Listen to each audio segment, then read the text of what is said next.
Mesdames et messieurs, bonjour. La dernière fois, nous avons vu comment faire pour que notre Raspberry Pi puisse nous répondre oralement à une commande vocale. Aujourd'hui, suite à de nombreuses demandes de votre part, nous allons voir comment faire pour que notre Raspberry Pi puisse nous reconnaître à travers une webcam. Commençons par une petite démonstration. Framboise, quelle heure est-il?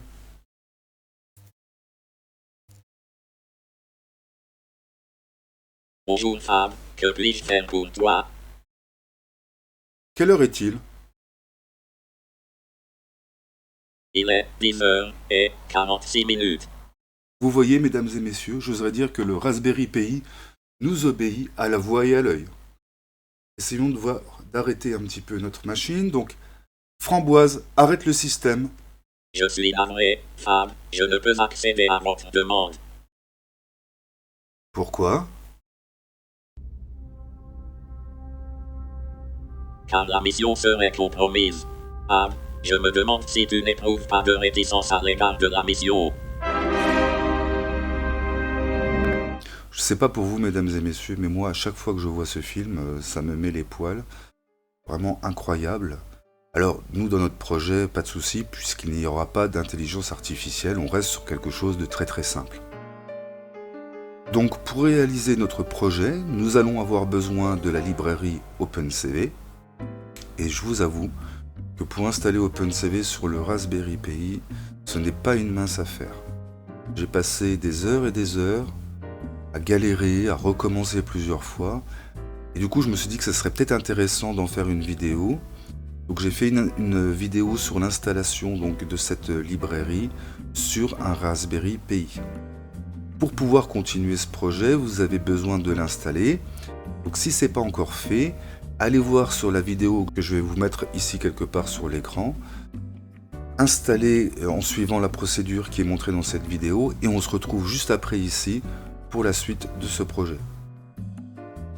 Donc voilà, à partir de maintenant, on se retrouve tous au même moment où on a installé OpenCV. Normalement, vous devez avoir donc un environnement virtuel qui a été créé avec toutes les bibliothèques que vous aviez installées par avant qui sont à l'intérieur de cet environnement virtuel. Si jamais il y a un problème, vous pouvez réinstaller à l'intérieur de l'environnement. Moi, c'est ce que j'ai dû faire.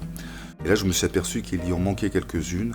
Donc j'ai changé un petit peu dans les commentaires de ma vidéo sur Il me parle et j'ai rajouté dans ces commentaires une ligne de commande qui m'a permis de remettre les librairies qui me manquaient. Donc à partir de maintenant, on va installer une nouvelle bibliothèque qui s'appelle Face Recognition dans notre environnement virtuel. Donc voilà comment on va faire ça, tout simplement vous vérifierez bien que vous êtes bien dans votre environnement virtuel. Donc là vous voyez sur ma vidéo comment moi j'ai activé mon environnement virtuel. Et vous êtes bien dans un environnement virtuel à partir du moment où vous voyez les lettres ENV juste avant le nom du Raspberry Pi. Là c'est-à-dire que votre environnement est actif. Alors pour installer cette bibliothèque c'est très simple, hein, vous allez voir, on suit juste les lignes de commande que je tape à l'écran.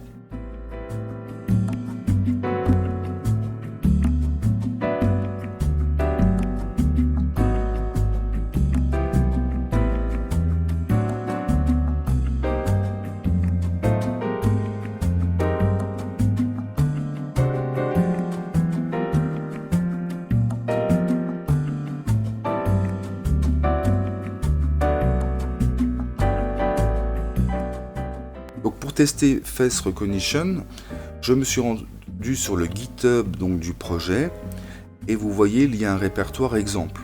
Dans ce répertoire exemple, j'ai récupéré le fichier de reconnaissance faciale à travers la webcam. J'ai copié-collé ce fichier dans un fichier vierge dans l'éditeur Tony Python et j'ai modifié les différentes parties qui faisaient référence à Joe Biden et à Obama. Donc ça c'est l'exemple qu'il y avait dans le site.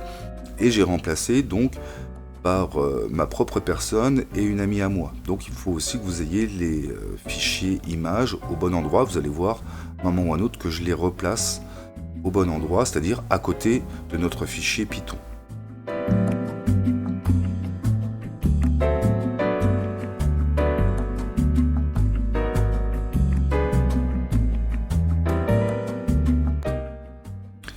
Ensuite, je vous montre comment accéder à votre programme dans votre environnement virtuel.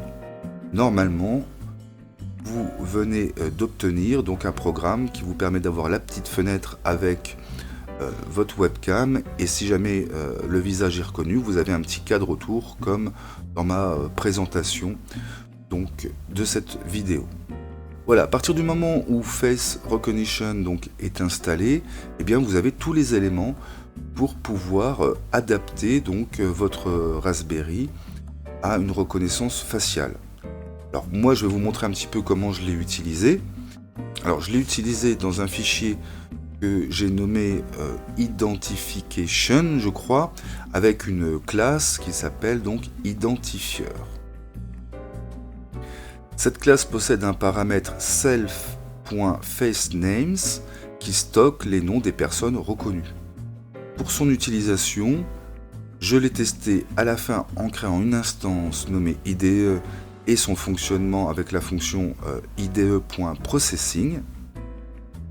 Mais nous n'avons plus besoin de ça pour la suite, donc je vais tout simplement le commenter avec un hashtag. J'ai aussi modifié un de mes fichiers qui s'appelait RocoFab, donc c'est mon fichier principal sur ce projet, en vous montrant les différentes étapes importantes. Donc dans un premier temps, on va importer notre classe identifieur à partir du fichier identification.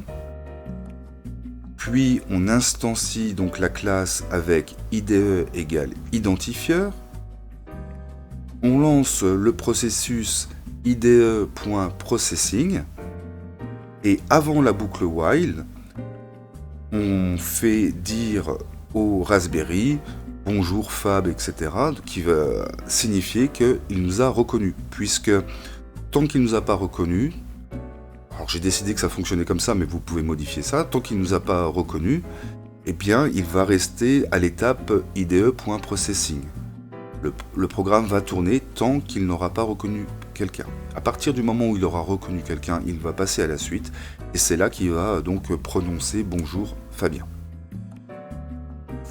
Donc voilà comment fonctionne en gros la mécanique de mon projet. J'espère que cette vidéo vous aura aidé dans vos propres projets. N'hésitez pas à liker, à vous abonner, ça fait toujours plaisir, et puis en plus ça permet de promouvoir un petit peu la vidéo. J'essaye de faire des vidéos de plus en plus quali, de manière à ce que ça soit de plus en plus agréable à les regarder. Alors n'hésitez pas à me faire vos commentaires, à me faire un petit peu vos retours. Et j'ai déjà une petite idée pour la prochaine vidéo, donc cette fois notre Raspberry va posséder une nouvelle compétence. Donc vous verrez ça dans le prochain épisode. Je vous dis à très bientôt. Ciao!